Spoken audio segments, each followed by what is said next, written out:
Hey everybody, Anthony 4x4 Diesel.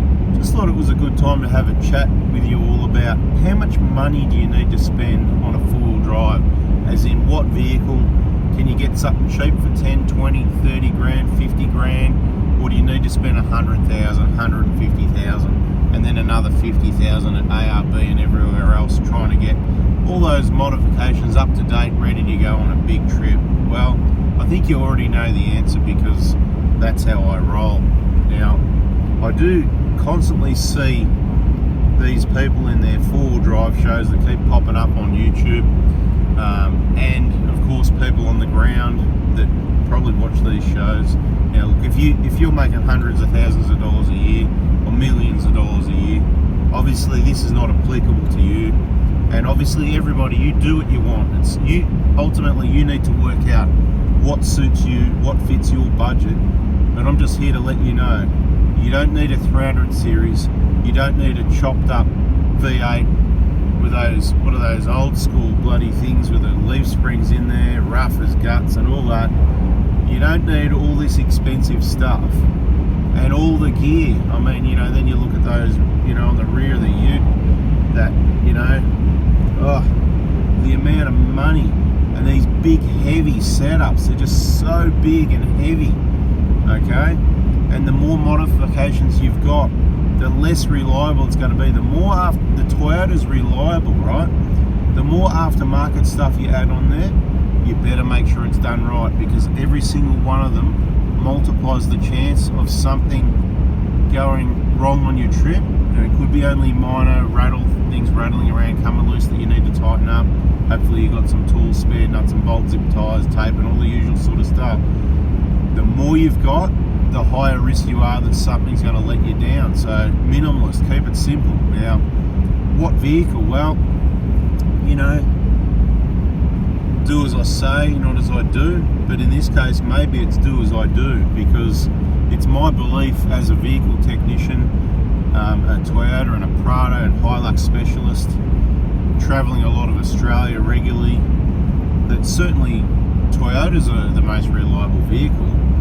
Like a lot of the other most reliable brands and components and things you can upgrade. You got to be careful it's an upgrade, not a downgrade. And that doesn't mean everybody needs everything. Everybody doesn't need tyres.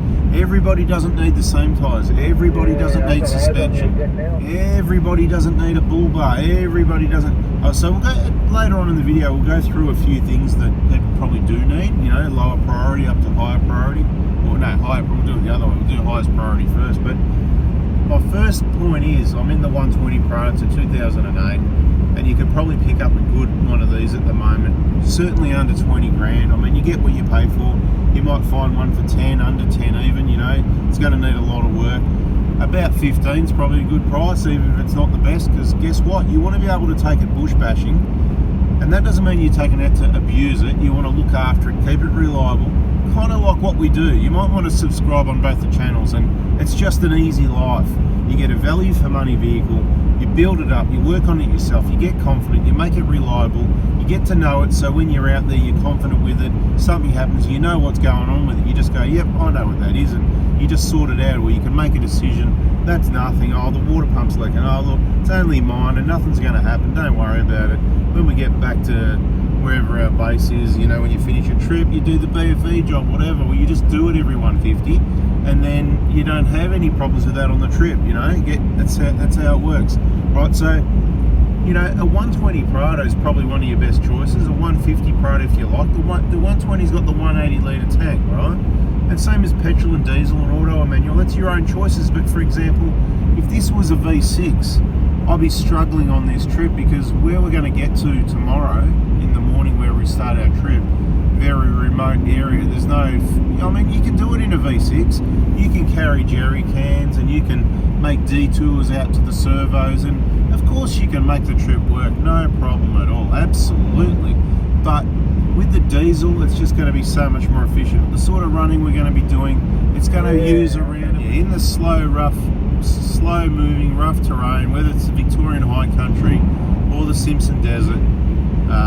You know, quite often where we've had the same vehicles, 120 V6 versus diesels out there, the petrols do use approximately double the fuel a lot of the time, and people people argue that, they'll go, oh no, but mine, look, you know, I'm talking about the same comparison. We all filled up there, we went through the high country, we filled up there, and the petrol used double. So that's what it is. Now, if you filled up further away and it was a combination of highway and that, then that's where it's going to improve, because on the highway there's not a lot of difference. Okay, so all depends what driving you're doing and whether you're towing or not, where the difference will increase. Again, on the highway is the towing.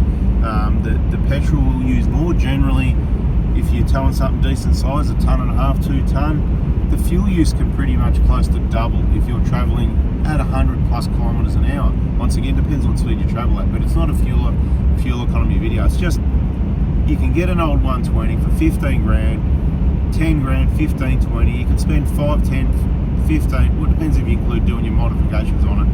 You can get a really good setup these days. You can even buy one second hand, a 150 already set up for under $30,000. Alright, now if you spend 25, you'd expect to spend maybe another 5, 10 on it, getting the maintenance up to date that's not done, and maybe some modifications to suit what you're going to use the vehicle for, depending on what it's got. I'm not saying it needs a lot of stuff. And you can get out there, and because it's a cheap car, when you've got overgrown tracks like we're going to have, we're not worried at all about pinstripes, and we don't have to spend thousands or tens of thousands on different sorts of protection and wraps and all this gear that's going to get scratched as well. It's not going to last. It's going to bloody cost you more money, the dramas to get removed. So if you think the smartest thing is to go buy a 300 series for 6 figures, and I hope you're paying cash for it, I hope you're not getting a loan on it, right? And then go and spend all this money on paint protection, you know, $20,000 of wraps, or 5,000 or 10, whatever you're doing, I don't know. There's lots of different options, but I do nothing. We just put a bit of wax on the car and we drive, and it still looks good. And with a nice cut and polish one day, if I ever wanted to sell it, it'll come up fine. Worst case scenario, you got to paint it, $1,000 a side, whatever. It's cheaper than a lot of these protection programs. So just be very careful. Again, what vehicle, what modifications, what paint protection you get sucked into, and how much money you need to spend on a vehicle. I'm not worried if someone's going to judge me that I'm only driving a 120 Prado. I couldn't care. I love the 120. It's great. And if somebody thought less of me because I only drive a 120 that's only worth 20 grand, whatever. I mean, this is the best one in Australia, so it's probably worth 50 grand to me. Right, so I'm not selling it, am I, right? It's got too much new gear on it. It's beautiful. And that's what you need to do, as I say in videos normally. When you've got a full drive that you want to travel remote areas like across Australia, you need to make sure it's reliable. You need to look at it each year. A year's a long time. And go, what can I throw a few grand at it and replace before it lets me down? And the warning, like always, ongoing warning, be very careful who you let work on your vehicle. So it's up to you. Go and get your expensive vehicles. Keep on order if you want.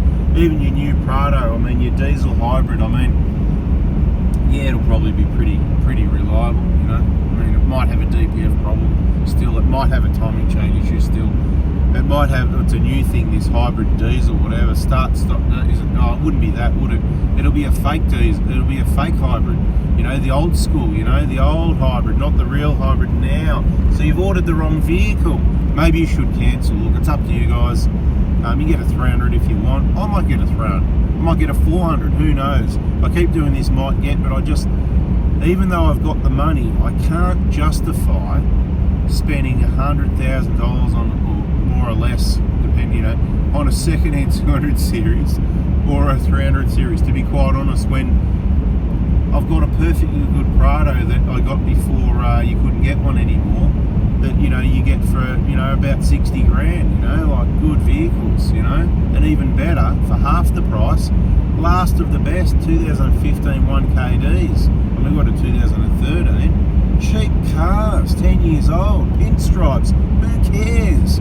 Okay, modifications. You get whatever vehicle you want. Just wanted you to think about it. Careful what you watch, what shows, because you would think that you need these things, and you certainly don't, and we'll prove it once again in our videos on this trip. Modifications, you certainly want to be able to communicate, so UHF is important. Quite often suspension clearance, so, you know, the standard 2-inch something like that. If you're going to hit rough tracks, you're going to probably need to upgrade the tyres to keep them reliable. Your Grand Treks, they'll do the job, but it's more chance they're going to cop a puncher or something like that from some rough terrain. So just beware of that. So tyres, suspension, UHF, they're probably my top three. Whatever modifications you need to survive. So for water storage, you might want. You don't have to have a fridge, but you probably want a fridge is handy. Some storage in the vehicle, cargo barrier, like the K-On Light cargo barrier from the back seats to the roof, and that storage up the top. I'm really missing that in the 120 because I purposely didn't have it in here, and I've got it in the 150. But I'm telling you, I'm missing it. So the next modification on the 120 is going to be that K-On Light cargo storage up the back there. So the cargo barrier and the storage, awesome, goes hand in hand for safety while you've got the seats in place. Or I've got a storage system that it's connected to, stops everything up on the top shelf from coming forward, beautiful. Small stuff like that, compressor, you want to be able to pump up tyres, whether it's from a punch or a slow leak or airing up. You can't always rely on getting to the servo. We use the ARB compressors, they are reliable, they are overpriced as well, so you might want to look at some other options. That's where it's always tempting to get one of those Kings things that might let you down, but a double pump for only about $100, it's, you know, a quarter of the price, so I'm not going to judge you on that one either. It's just a compressor. If you've got other vehicles in the convoy, worst case scenario, it lets you down. Under those circumstances, I'm sure they'll let you borrow their air if you give them a coldie. You know, what else? I mean, yeah, tyre, suspension. Look, if you're going to be on the rough stuff, then underbody protection at the front, the main sump guard. Depends how crazy you're going to go. If you want the fuel tank guard, we got it on the 120, but you know, we never needed it before, so it's, yeah, you know, I mean, you know, you've got to make these decisions. You kind of got to get out there and use the vehicle, see what you like. Some people don't like the rough tracks because they're wrecking the vehicle, you know, they're worried about wrecking it. That's why you put the protection on, right? Some people enjoy the rough tracks, it's a challenge, they like that drop. Sometimes you'll be out somewhere like, say we turned off here, right? Turn right, Lake Gillies, right? Let's turn right, go, and you're just driving around exploring and there's some rough track, and that's where you want to do your day trips to get your experience on the tracks locally, and then you know what you can do, what you can't, what you can break, what you can't, what you can fix, all this sort of thing. So then when you're out somewhere like this, you know, okay, don't drive into that, I'm going to get bogged, I'm on my own, or this is going to be a pain, we're on holidays, I don't want to get stuck in that swamp. You'll learn what not to do, what the vehicle's capable of, what you might break, what you won't break, this sort of thing, what mods you need, what you don't. You don't really need a bull bar. This car came with a bull bar on it, if it wasn't on there. If somebody has got a nice 120, stock standard, and they want an ARB bull bar, we'll just swap everything over and, you know, you can pay me some sort of money for what's the value for the labour and half price bull bar, a couple of grand, whatever, and you've got a genuine ARB bull bar bolted up, fitted to your vehicle. Just swap everything over, right? Snorkel, you don't need it, but look, it looks good, you know, it's cheap snorkel, $80. You know, black on the silver, looks good like the black wheels. You don't need these things, they're your own personal touch. Might make you feel better because you've got a snorkel up there for the water, but water will get in other places. This is not a water wrecking vehicles video. That's in all the other videos which you need to sort of go and watch. So you do that while I'm out here having a good time, because I spent the time like now to share this info to get you thinking, save you some money, keep you reliable, keep you happy so you can have a good time. So bada bing, bada boom, hit the like button, subscribe, turn the bell, and we'll catch you on the next video. Don't go and buy your cancel the expensive orders, cancel the expensive mods. Let all the people that need the latest iPhone and the latest fridge and the latest TV, the latest everything, they can have the latest cars. Yeah, Rob, that's you, mate. Needs all the latest stuff, and good on you. Each to their own. Everybody's different. But for me, I'm happy with value for money. The old one still works. Beautiful. Catch you on the next one. See ya.